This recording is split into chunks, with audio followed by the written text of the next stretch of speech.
রাধে রাধে। ভারতীয় tourist visa আসলে কি দিচ্ছে?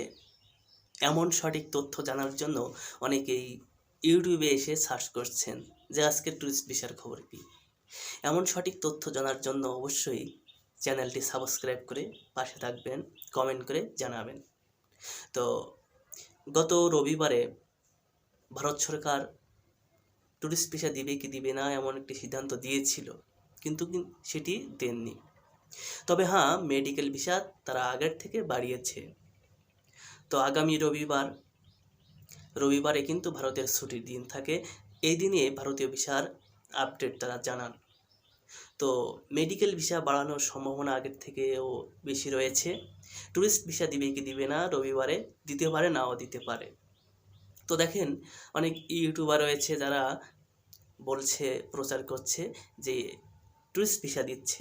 এ থেকে অনেক ব্যক্তি কিন্তু বিভ্রান্ত হচ্ছে, আসলে কি ট্যুরিস্ট ভিসা দিচ্ছে কি দিচ্ছে না এমন তথ্য জানার তারা চেষ্টা করছে।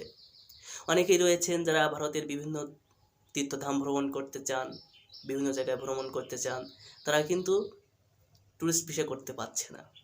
অনেকেই কিন্তু মেডিকেল ভিসা করছে। মেডিকেল ভিসা করে কি হচ্ছে, বই তাদের ফাঁকা আসছে। তারা দেখাচ্ছে 12,000 10,000 টাকা খরচ করছে, কিন্তু ভিসা পাচ্ছে না।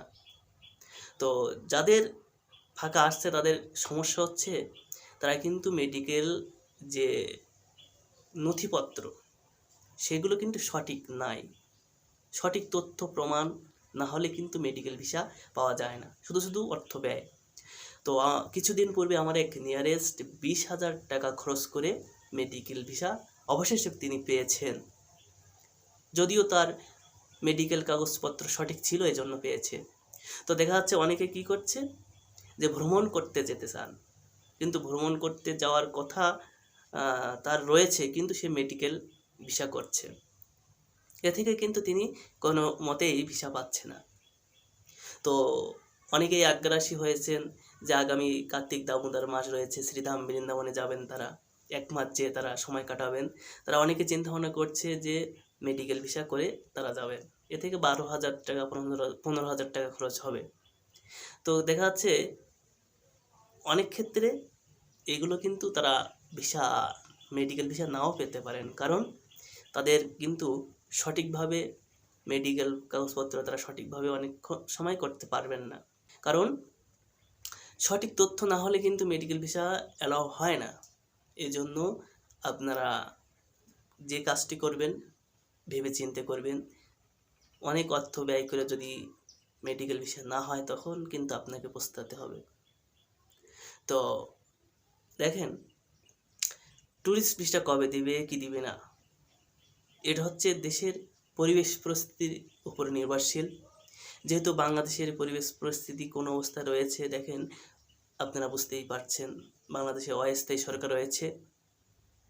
তো বাংলাদেশের নির্বাচন হলে হয়তো তখন আর কোনো সমস্যা থাকবে না, এটা আমরা সবাই বুঝতে পারছি। কিন্তু বর্তমানে যে অবস্থা রয়েছে সেটা ভারতের সরকারের উপর সম্পূর্ণভাবে নির্ভর। যেহেতু মেডিকেল ভিসা তারা আগে থেকে উন্নত করেছে, কিন্তু ট্যুরিস্ট ভিসা তাদের ব্যক্তিগত সিদ্ধান্ত, তারা দিতে পারে নাও দিতে পারে। তবে আগামী রবিবারে তারা জানাবে কি যে ট্যুরিস্ট ভিসা দিতে পারে নাও দিতে পারে, সেটি দেখার বিষয়। তো অনেকেই ইউটিউবার রয়েছেন যারা অর্থ ইনকামের জন্য, ভিউ পাওয়ার জন্য, টাকা ইনকামের জন্য তারা ইউটিউবে নানাভাবে প্রচার করছে যে ট্যুরিস্ট ভিসা দিচ্ছে, কিন্তু সঠিকভাবে কেউ কিন্তু ট্যুরিস্ট ভিসা করতে পারছে না। তবে স্টুডেন্ট ভিসা, মেডিকেল ভিসা, ব্যবসায়িক ভিসা, অন্যান্য ক্ষেত্রে তারা বিভিন্নভাবে তারা ভিসা পাচ্ছে।